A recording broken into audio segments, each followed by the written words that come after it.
What's going on, people? Uh, like I always do, the class starts. Gotta make sure I share everything with everybody. So first couple of seconds, just reposting everything, making sure that everything's copacetic, and then making sure that I get it posted on all the social media platforms so that everybody can get it in, everybody can see it, and everybody can watch it. You know what I mean? If you got questions, just post those. Then I answer the questions. They pop up live in the feed, um, and we'll get it in. It's that simple. Mm, mm, let me-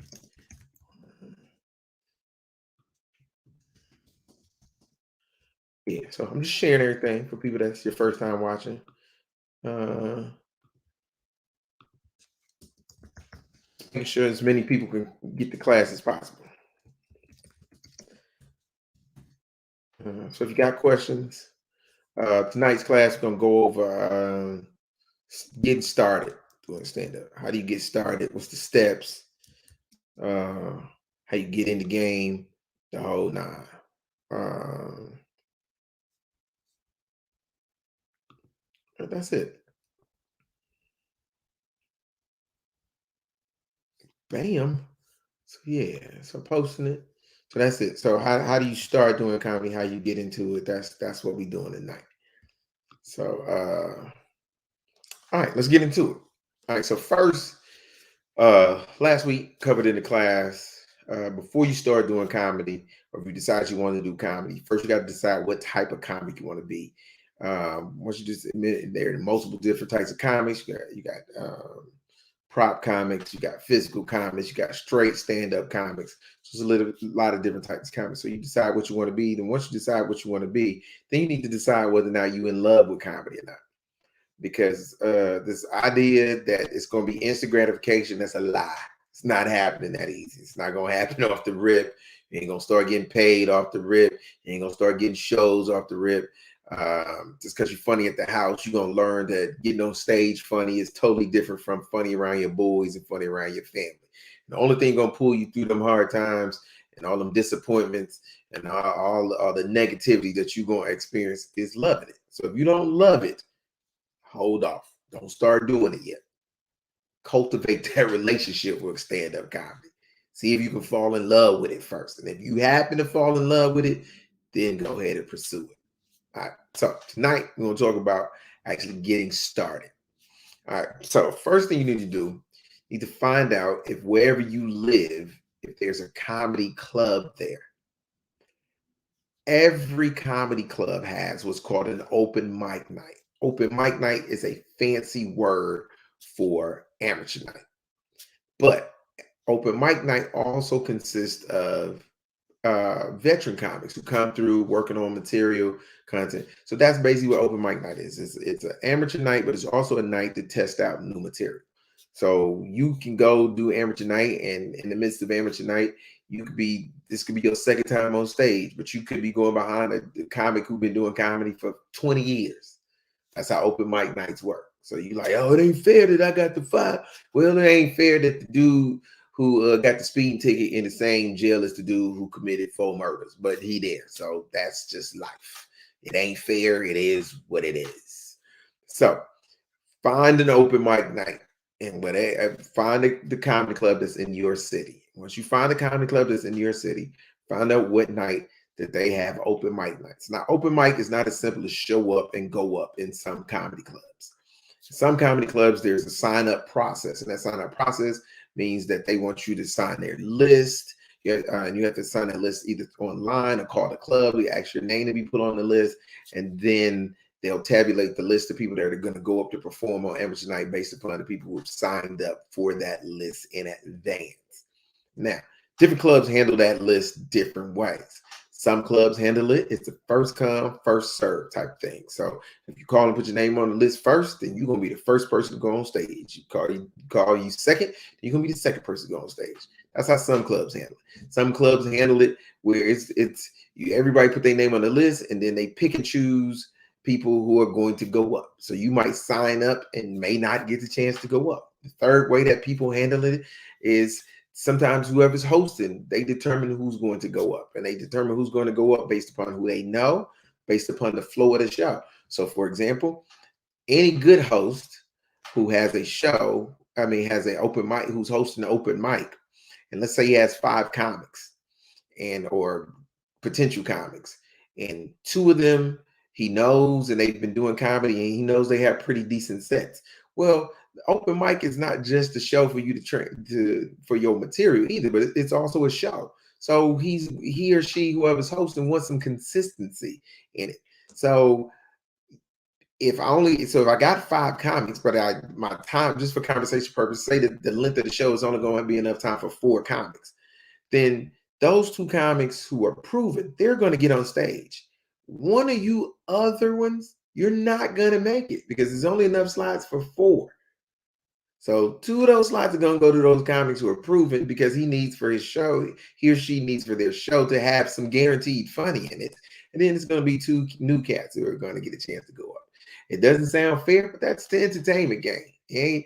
Entertainment ain't never been fair. If the entertainment game was fair, and there's a lot of people who have contracts, record deals, and TV shows and sitcoms, they wouldn't have them if everything was fair. But that ain't how this industry works. This industry works on a somebody got to choose you. They're gatekeepers, and it's a gatekeeper at every level in every situation. Even to get on a regular show, the gatekeeper is a promoter. Promoter got to book you to be on the show. At the comedy club, there's a booking agent. That's the gatekeeper to the comedy club. On the open mic night, the gatekeeper is whoever's hosting. So in the entertainment industry, they have been and always will be gatekeepers. And it doesn't matter what you do, whether you're a stand-up comic, whether you're a rapper, a singer, or whatever, they're gatekeepers. And whether you get an opportunity or not is based upon how a gatekeeper feels. I know, sucks, don't it? But it is what it is. Now, if you've gotten to the point where you have found your comedy club and they have open mic night. Now, let me pause there. Somebody might be watching, well, Lab, what if I'm in a city that does not have a comedy club and does not have an open mic night? Well, your first option should be, remember, I told you have to be in love with it. So if you're in love with it, just like if you love a person, you're willing to do some things for people you love that you may not necessarily, that you're not willing to do for people who you just like. One of those things is you're willing to drive. So you need to see, so if there's not a comedy club in your city, you need to see if there's a comedy club in the immediate, reasonable driving distance of you. Now, what I consider to be reasonable and what you consider to be reasonable are 2 totally different things. Or they might be the same. Who knows? But that needs to be your second. If there's not a comedy club in your city, that's your second thing that you need to look for. Your first thing, the first place you want to be is a comedy club. Now, you may be in a city that doesn't have a comedy club. They have regular nightclubs who do open mic nights. We'll get to that. But initially, you want to be in a comedy club. The reason why you want to do open mic and start off doing comedy in a comedy club is because that crowd is groomed for comedy. So it's going to be the most conducive environment for you to grow as a stand-up comic, and the most conducive environment for you to learn how to do stand-up. That is why you want to seek out, if ever so possible, a comedy club first. So you want to look and see, if you don't have one in your city, you want to look and see if there are comedy clubs in areas around you, whatever that reasonable driving distance is. Now, for example, when I started doing comedy, initially I was in Texas. I was in the military. I was in Fort Hood, Texas. There, of course, in Fort Hood, there was not a comedy club. I would drive 3 hours to Houston, Texas every Thursday night to do comedy in Houston. And then I would drive 3 hours back to make sure I was back at work Friday morning. For me, that was reasonable driving distance because it was something I wanted to do. I, again, fell in love with comedy first. So I was already in love with it. So I was willing to drive those 3 hours. I didn't mind. Well, 6 hours round trip. But again, that's me. Your job situation, your family situation may not allow for that. And if it doesn't, that's okay. We'll get to that piece. But that's your next thing. You want to find a comedy club that's in the city around you. Now, if you can't find a comedy club that's in the city around you, now that means you need to get on stage. Well, a lot of times there are clubs in the city, most major cities, that have comedy nights. And in the comedy business, a term is one of those terms you want to learn if you want to do comedy. It's called a room. A room refers to a nightclub that does one night of comedy. That's what a room is. So when you hear the term a room, I did a room, comic rooms, I performed at a room. That's a term that comedians use to describe a one-nighter comedy venue. Not a big show like at a civic center or something like that, but it's typically a nightclub or an event venue, but but it's done in a regular basis. That makes it a room. So if you have an event venue that decide they want to do a comedy show for Valentine's Day and they don't do it no other time, that's not a room. That's just a show. But if you have an event venue that does comedy every Thursday, that's a comedy room. So just the term. So when you start trying to do it and you hear these terms, you know what the terms mean. So that's what the term room means. Any spot that does comedy on a regular basis, weekly, sometimes monthly, but it's on a consistent basis. That's considered to be a room. All right. So you want to try to find a room. If you can't find a comedy club in your city, you don't have a comedy club, and there are no comedy clubs within a reasonable driving distance of you, what you want to start to look for are comedy rooms. Now, one of the best ways to find out this type of information, because it may or may not be readily available. So what you need to do is if you see anybody doing comedy in your city, not your Mike Epps or anybody like that, but a local comic, you need to ask him or her, where do they go to perform on a regular basis?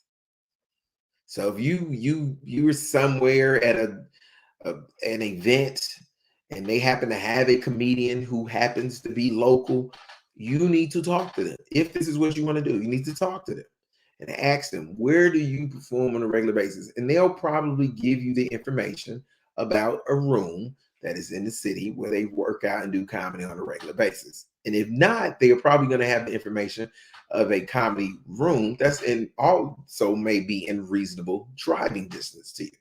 So again, remember I told you in the beginning, you got to fall in love with this first because there's going to be a lot of obstacles, and these are the obstacles you're going to face. One of the things that some comics, new comics, tend to do, they tend to find these cushy environments. Um, they aunt owns a club, so comic who been doing comedy for 3 months starts doing a comedy room every Wednesday at the club, the little hole in the wall club that his aunt owns. And he or she is thinking, I'm killing it. Oh, I'm the man. I'm the man. I got my own room. I just start doing it. And the people think I'm hilarious. No, they don't think you're hilarious. That's the equivalent to performing at your family reunion for your family because you're performing at your aunt's club. That don't make you the man. That don't make you funny. That don't even mean you funny just because you're getting giggles in that room. See, that's the thing about it. That particular environment can lead you to a false sense of where you are in your comedy experience because it's not a realistic. There's not a level of expectation of the unknown that happens in that spot because they know you. It's your aunt's club. Typically, it's going to be your aunt's people, your family member, people like that, people that you know.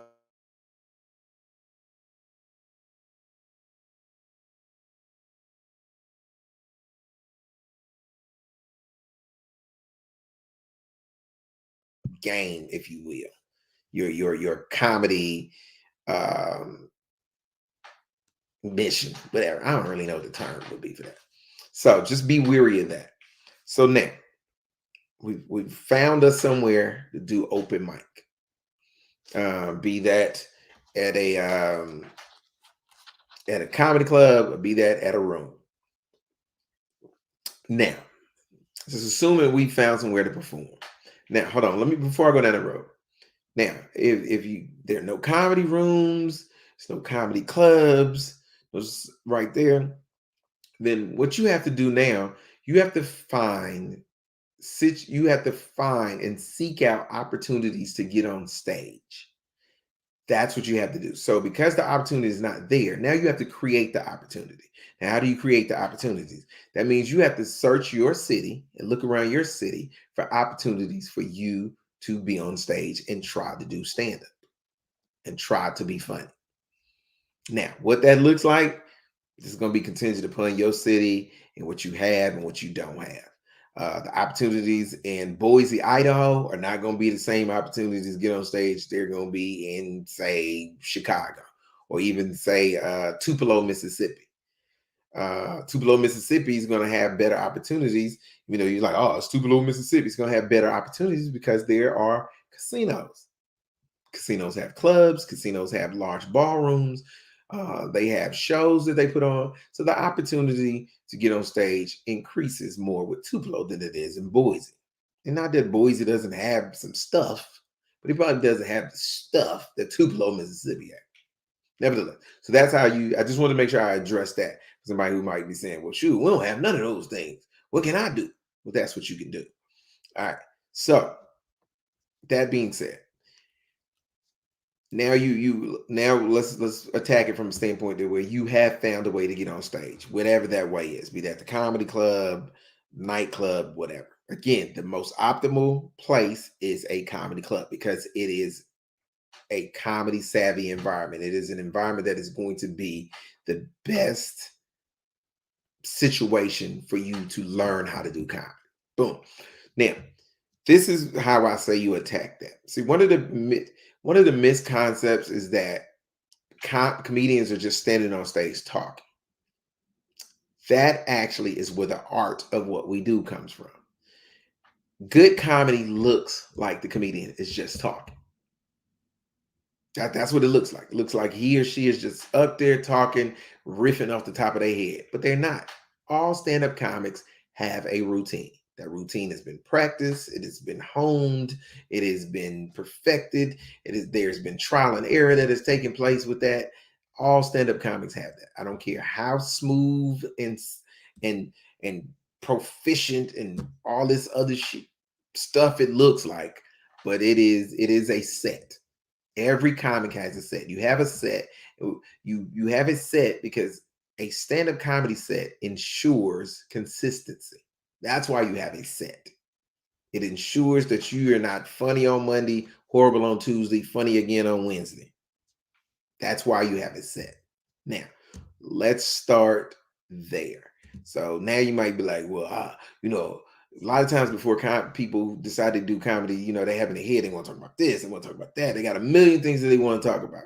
Well, you only got 5 to 7. You only got 3 to 5 minutes on open mic.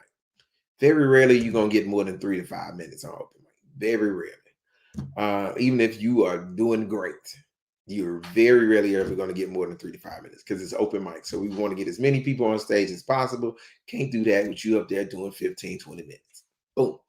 So this is my advice for starting off with material. Pick 2 to 3 things, singular topics, whatever those topics may be. Pick 2 to 3 things that you want to talk about. I don't care what it is. 3 things that you want to talk about. If you're getting 3 minutes on open mic, you spend 1 minute on each thing. If you got 5 minutes, you spend a minute and a couple of seconds on each thing. Whatever those things are. If you want, let's for conversation purposes, say you want to talk about dogs, cats, and rats. Spend a minute on dogs, a minute on cats, a minute on rats. And that's what you do the very first time. You say however you've been thinking about it at the house. You do it. You do it however you want to do it. Say it however you want to say it. You just put it out there. Because you can't change something until you do something. It's like in sports. You don't know you can't pass the ball until you try to pass the ball. Then you say, oh, they playing the pass tough.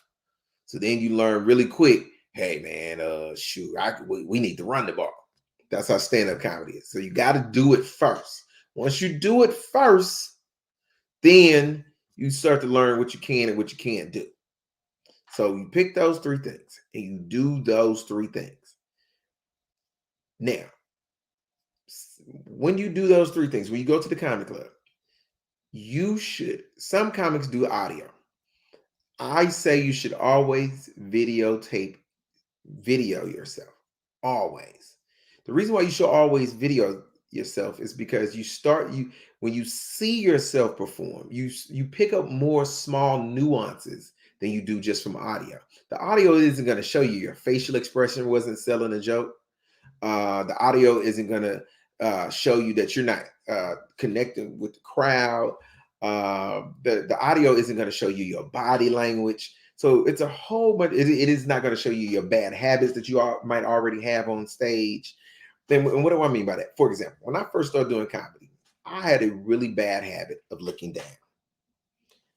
And I didn't know that. And I had been doing comedy for maybe like 7 to 8 months. And I never knew that I had the bad habit of doing that. And so what happened one time is I did an open mic, and this particular club was recording the open mic, and they would give everybody a copy of your portion of the open mic. And then when I watched it, I noticed that I was looking at the floor. And as I watched, I was like, what the hell are you looking at?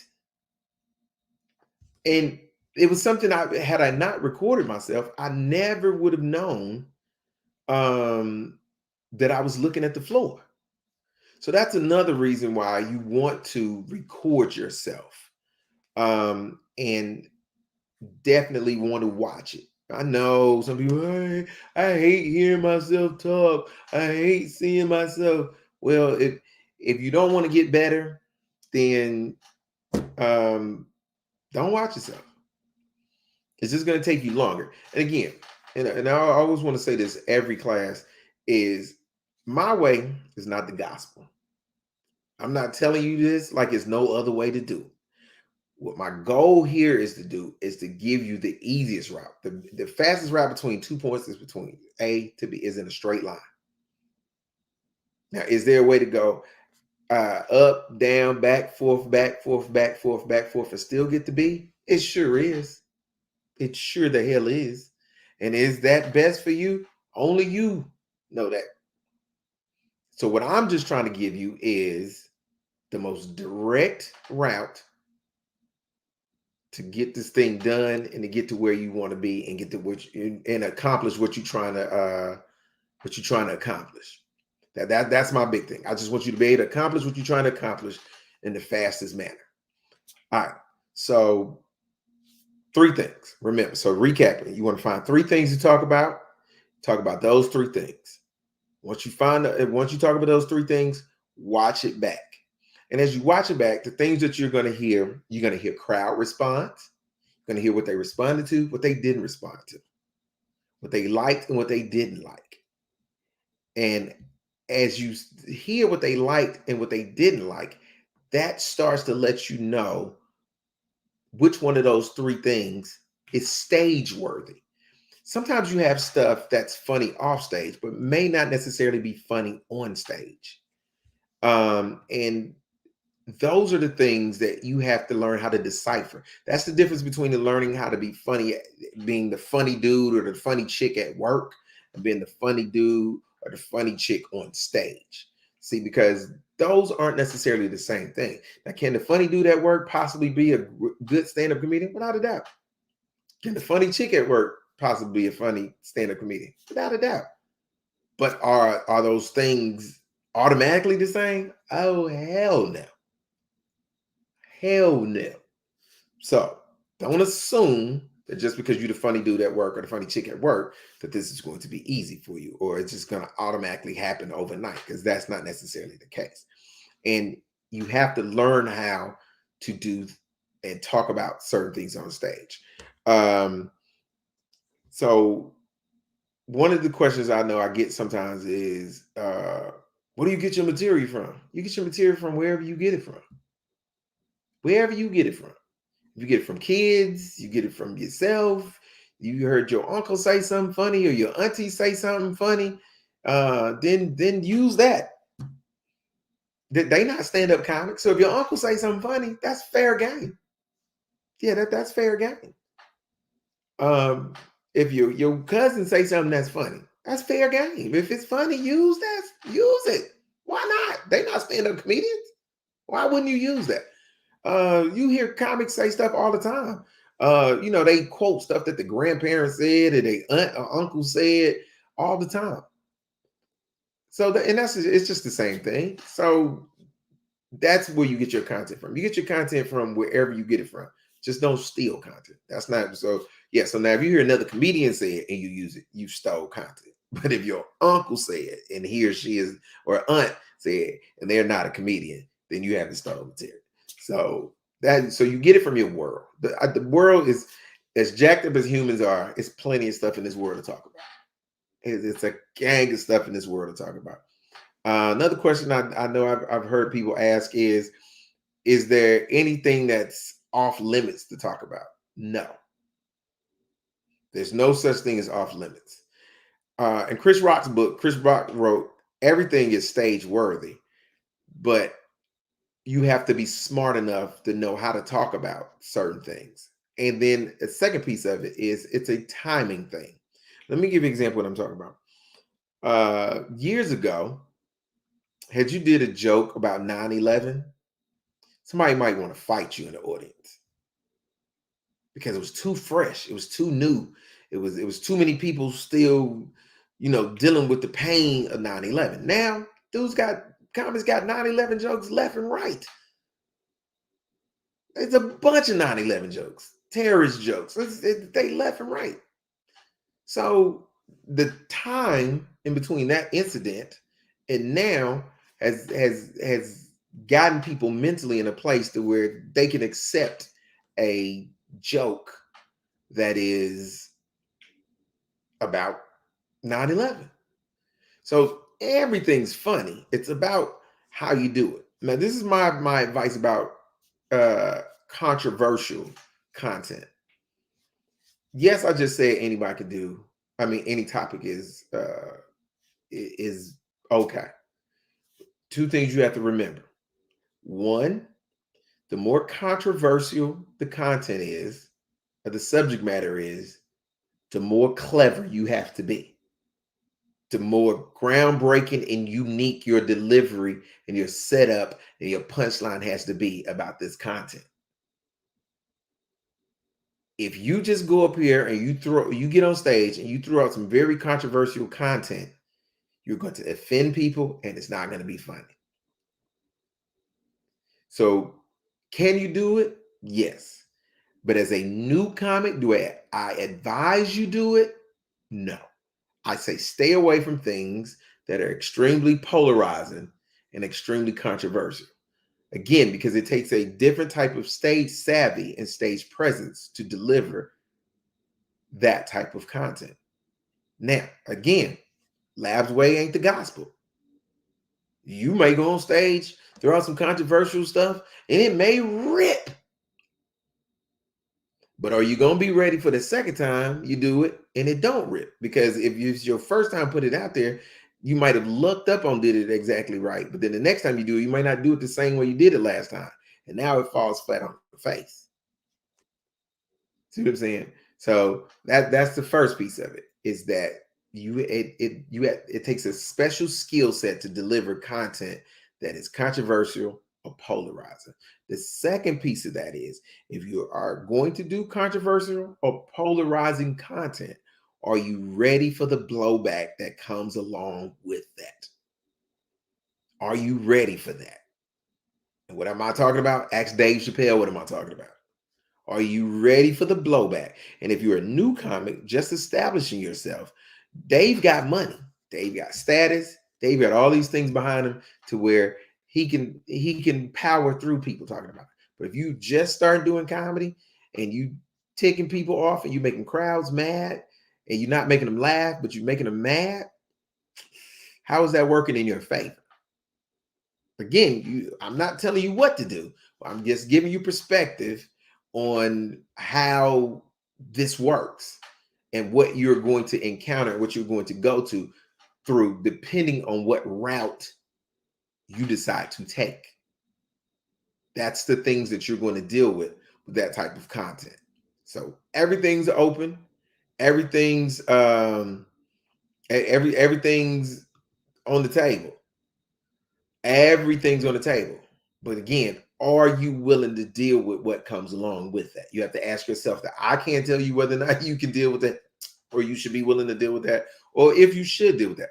Only you can do that. But I'm a firm, I stand 100% behind freedom of speech, and I'm 100% behind comics saying what they want to say on stage. But again, are you willing to deal with what comes along with saying whatever you want to say on stage? And then you have to make a determination. Did I say what I said on stage to be funny? Did I say it to be controversial? Did I say it just to get the groans? You have to make those determinations. And the reality is sometimes comics, we say certain things on stage and we know for a fact that it's going to get the ooh, it's going to get the groan as opposed to the laugh. But the thing about it is when you do that, you have to know that that's going to happen. And you have to already have a game plan for what happens after that happens. Going back to my statement of the more controversial, the more polarizing the content, the more clever and smart your delivery of said content has got to be. All right. So, all right. Now we'll get into the questions piece of this. You've got questions, shoot me your questions. And for the record, what I'm gonna do is the first 30 minutes is just instructional. You know, we'll do a different topic every week, you know, as it leading up. We just started them. So last week I just gave it background. This week I was giving again, this was what do you do starting out? How do you go about just starting to be a stand-up comic? I just wanted to address that this week. If you have a YouTube channel, if some people are watching and you already have started trying to do stand-up or whatever, and you have recorded yourself, this is what I want you to do. Put it on YouTube. And then on Mondays, what we will do, we will watch it. As you can see, there are other people on here watching. And then we will watch your content. And then you'll get regular audience people giving you feedback on your content. Then I will give you professional feedback on your content. I will help you out. I will say, well, maybe think about this right here. Now, one of the things I'm not here to do, I'm not here to, when we look over your content and we look over your material, I'm not here to tell you whether it's funny or not, because funny is subjective. So something that may or may not be funny to me or may not be funny to me doesn't mean it's not funny to somebody else. Now, what I can do, I can recognize something like, yo, that's funny. Professionally, I think that's funny. But me thinking it's professionally funny and your ability to deliver that funny consistent may not necessarily be the same thing. Because you have new comics who have great concepts but don't have material to go along with that concept. The concept hasn't been worked out. Now, since I use the term concept, let me define concept. So a concept is the bones of a joke. So for example, a concept, if I say, for example, I have a joke where I say that I think everybody likes a good lie. I think people love a good lie. So that is my joke. I have a joke about that. So the concept is that everybody likes a good lie. Well, that by itself is just a concept. Okay. Lab, explain to us what you mean. That's when you start to put the meat on the bones of a concept. That's what a concept is. An idea that you have that you think is stage worthy is a concept. Now, don't get caught up in the fact that you have a concept that is similar to another comic's concept, because that could happen. Now, what should not be similar is what you don't want to be similar. Let me say it that way. Is your approach to the concept. You don't want that to be the same as another comic's approach to a concept. So if I want to talk about marriage and you're going to talk about marriage, which are very common concepts, you want to make it as personable as possible or come at it at an angle most people don't come at it from, or say something that is, out of the mind of you that is unique.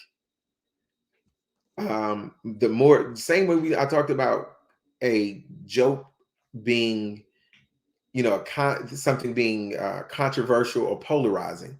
You want to be unique about it. Well, but the same thing is true about a concept that is very, very common, i.e., jokes about kids, concepts about marriage, concepts about dating, uh, all very common things. So the best way to stay unique in those arenas are to make those things personal.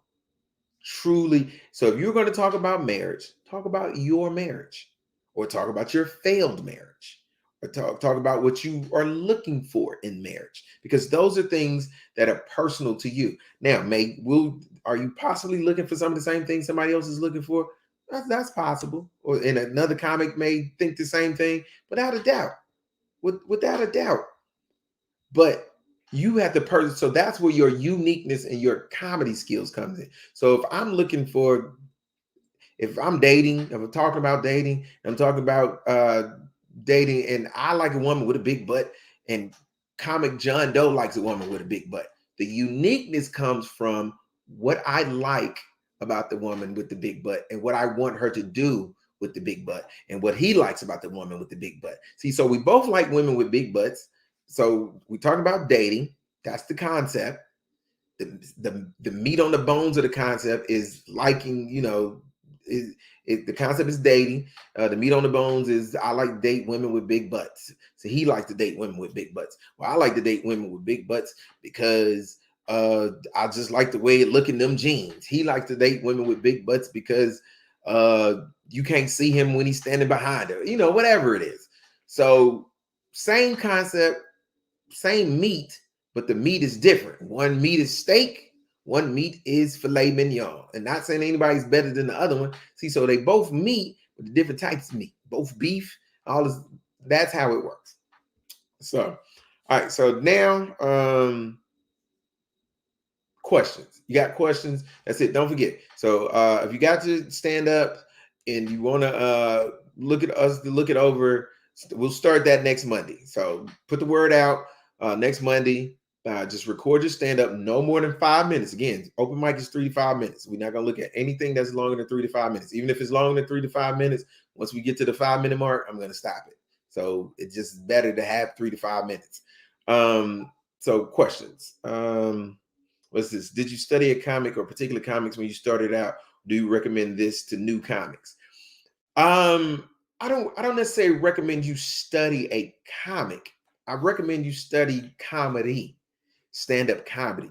Watch comedy, not necessarily from a is this funny standpoint, but how did he or she get to the funny? How did they set up this joke? Could I see this coming?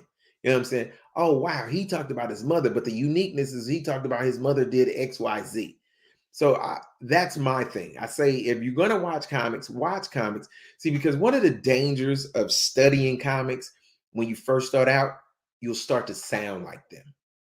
You'll start to sound like the comic that you love, this comic that you. So when you get on stage, people are, oh, he sound like Cat Williams, or he sound like Kevin Hart, because they're your favorite comic. That's who you've been studying.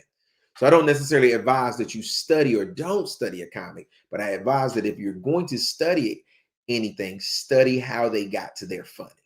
So that's my advice on that. No, and I didn't study anybody. I just was a student of the comedy game. I just love comedy. I love everything about it. I love every aspect of it. Like the writing process. I like the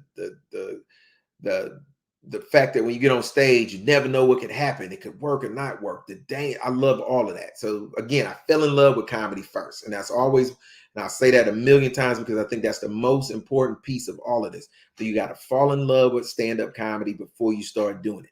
Can you do it without loving it? Yes, you can. But why would you want to deal with all the stuff you got to deal with something you don't love, just something you're doing for the hell of it? It just makes no sense. Mentoring. Do you recommend new comics find a mentor? I don't necessarily recommend or not recommend finding a mentor. The problem with finding a mentor is you may not be able to find a mentor, because one of the reasons why this class was birthed is because comics are in cities who don't have veteran comics to mentor them. So that's one of the reasons for the class. The second thing about mentoring is stand-up comedy is a individual sport. It's not a relay. It's not a football team. It's not a baseball team. It's an individual sport. So I don't necessarily say mentoring will or won't help, because people are different. So how you receive help is different. So a mentor may work for you or it may not work for you. So if a mentor works for you and you can find somebody who's willing to mentor you, so be it. But again, because comedy is an individual sport, it breeds individualism, it breeds arrogance, it breeds a sense of, I ain't helping you.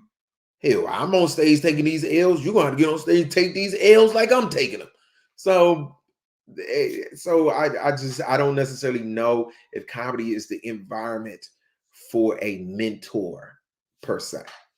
But if you can find somebody to mentor you, by all means, and they're willing to do it, and they really want you to get better and do better, get it. I live in LA, and there are a ton of bringer shows. Most of the time, it's not mentioned until after I've agreed to perform. How can I avoid the bringer show while still being professional? Okay, so I'm assuming that the bringer show means that you got to bring people, and who brings people, they allow those people to get on stage. Is that what you're talking about, Victoria? Because I don't necessarily, because we don't have bringer shows, and I'm assuming that's what that is. How do you avoid that? I think one of the ways you avoid that is comedy is all okay. Comedy is predicated upon relationships. Once you start doing comedy and you start to get funny and you start to work and all of this stuff right here, that'll help happen through your relationships. So I think the best way to get around bringer shows is to cultivate your relationships with comics who host these particular spots, but also with comics who host rooms and things like that around the city. And if you start to cultivate those relationships, then it'll help you get around those types of obstacles.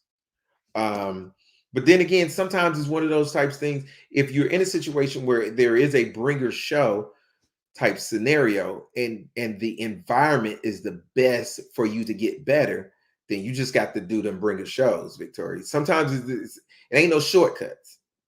So, and think about it like this. I'll give you a different perspective of looking at it.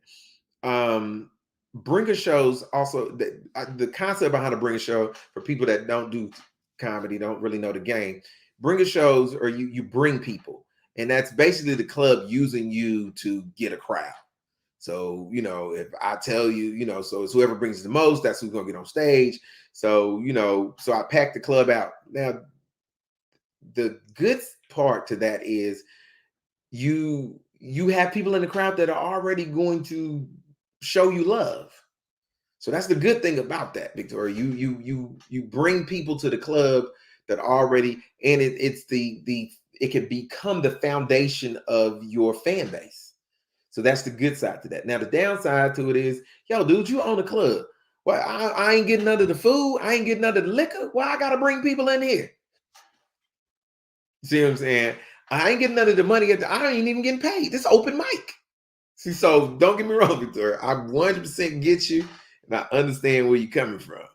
But I think that's the two different sides. So the way around it, again, cultivate your relationships with comics who have other rooms that are outside of bringer rooms, and then maybe try to get most of your time there, but still don't run away from the bringer rooms, because most bringer rooms are typically comedy clubs and stuff like that, and typically a little bit more of a comedy savvy crowd. So that's that. How do you cross over just Black audience or white audiences? Okay, so this is a big question too. I don't think you should, when you're starting out, don't pigeonhole yourself to any particular audience. Little known fact, Black people and white people laugh at the same things. Yeah, newsflash. They laugh at the same exact things. The difference is the packaging and the delivery. the pace of, and it's not called white comedy, and the industry term would be mainstream comedy versus urban comedy. But they laugh at the same things. When we're talking about universal things, we're talking about kids. White people have kids, black people have kids, Asian people have kids. Kids are kids. Any parent to tell you, a kid is a kid. Don't matter whether they're Asian, black, white, Latino, whatever. Kids are kids. Dating is dating. Doesn't matter whether you're Latino, black, white, whatever. Dating is dating. Marriage is marriage. So when we start talking about those universal things, everybody laugh at the same thing. So you don't necessarily need to cross over. You just need to learn how to make people laugh. And if you learn how to make people laugh and you stick to topics that are universal, then you're going to win regardless. And then the packaging piece that I'm talking about, we'll get into that later. That's a next level skill set. So we'll get into that later. But initially, just try to be funny. Tyrone Cooper, how many times should you try a joke out when you get mixed reactions? Example, one club you get a good response and another one you don't. Okay, so if you're getting mixed reactions to a joke, then that joke is not finished. You might like it the way it is, but if it's inconsistent, then it's not finished.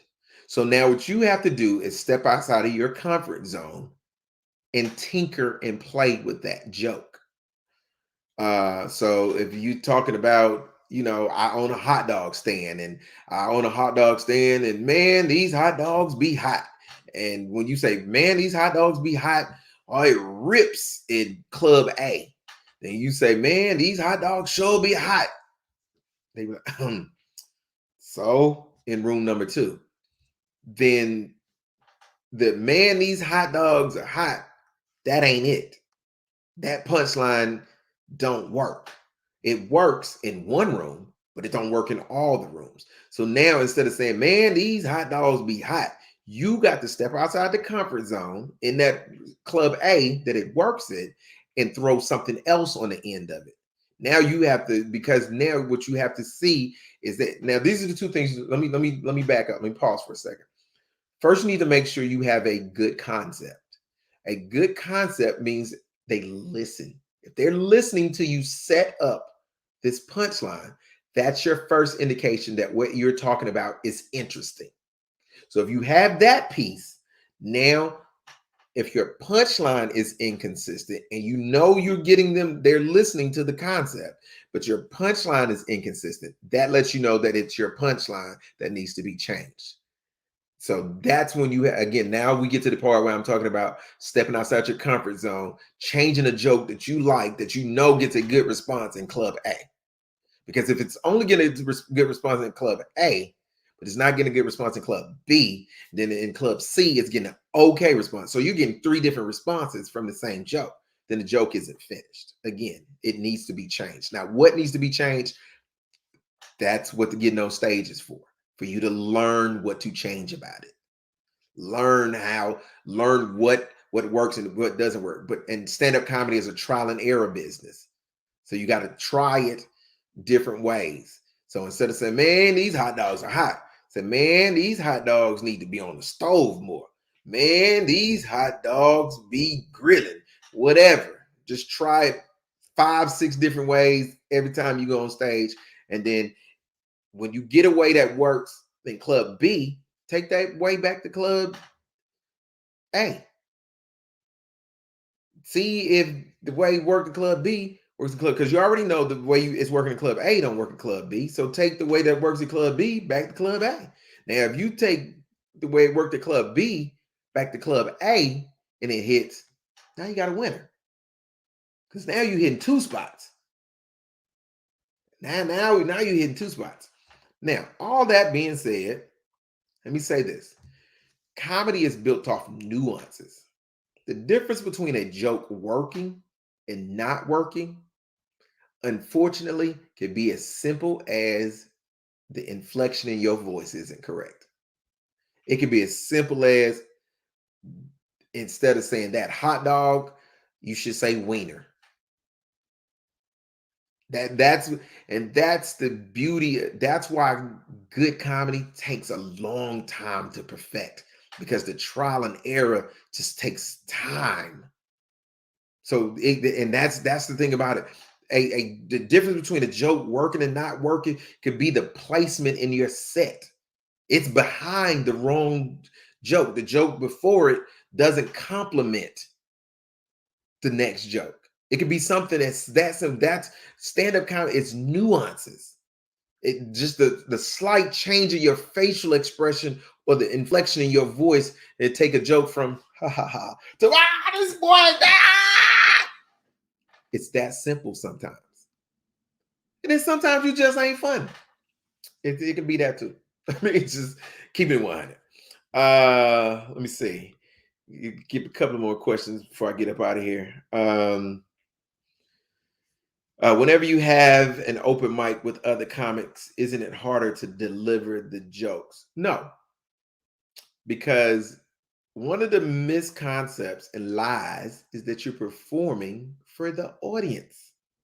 You're not performing for the audience. I know that sounds crazy, but you're not. You're performing for you. And what I mean by when I say you're performing for you, if you become good at what you do, the audience will come along. They'll join you in. They'll join in with, they'll get on board. If you become good at what you do. But that means studying the craft, learning what's stage funny and what's not stage funny.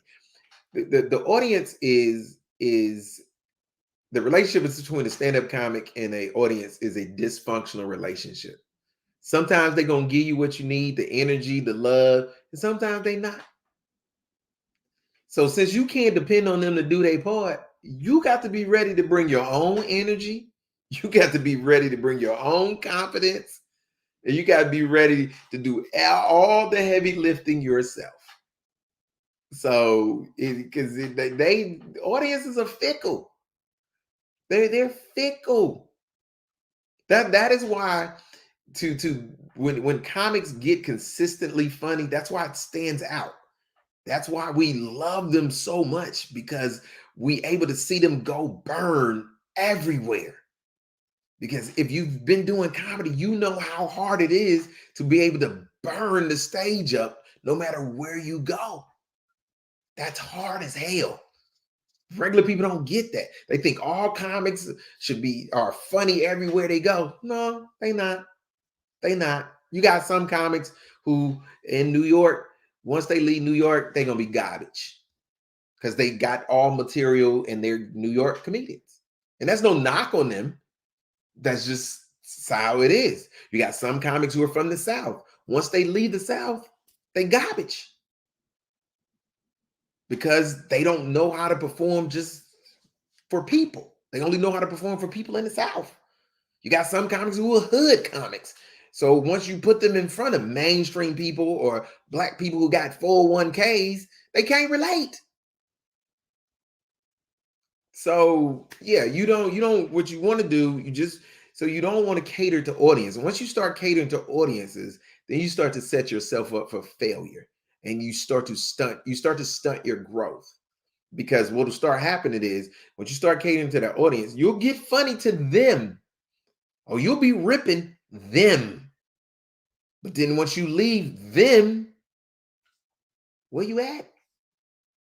Where you at? When you're in front of a group of white people and the 90% of your content is about baby mamas and stuff that happened in the hood, and they ain't never been to the hood.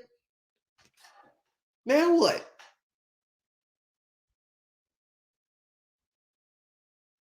Now what? What are you gonna do now? You can't switch that up. So I don't know. So it's time for me to get ready to get up out of here. I have hit you up for a while.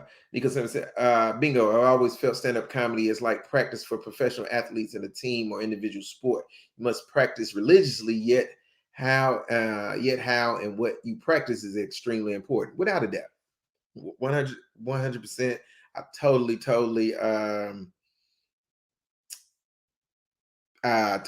agree. So appreciate y'all tuning in. We'll be back here next Monday, same bat time, same bat channel, getting it in. If you got questions, hit me up next Monday. Again, next Monday, I see definitely some comedians on here. Upload your video, your 5 minutes, 3 to 5 minutes on YouTube on your own channel. And next week we'll start the process of looking at those videos, and I'll give you feedback, and we'll get it in. So next Monday, same bat time, 9 p.m. Eastern Standard Time. That's where we at. 9 p.m. Eastern Standard Time. Be right here on my channel. No problem. Tyrone says thanks for the information. No problem. That's what it's here for. Again, the class was birthed from the fact that, just being on the road, being in cities where comics didn't have professional, well, not professional, but veteran comics to ask questions and teach them certain things, whatever. So I was like, okay, let me help out if I can. Let me help and see what I can do. So that's what it came from. So check out next Monday. Next Monday, we're gonna talk about how to once you get on, because we're talking about getting on stage, how to prepare to get on stage, and all the stuff right here. Next, we're gonna talk about what to do after you do that first 3 to 5 minutes.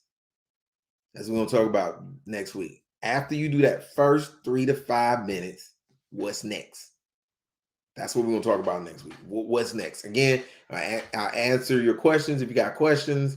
We're gonna look at sets next week, give you some feedback. So holla back, tell somebody to know somebody. If you know comics that's doing open mic nights, share it. Let them know. We right here every Monday, and they looking for help. I've been there, so I know it's hundreds of comics out here looking for help. I know it. Come on, I got it for free. Where else you gonna get it at? Let's go. I'm gonna holler at y'all next week. We're gonna be here.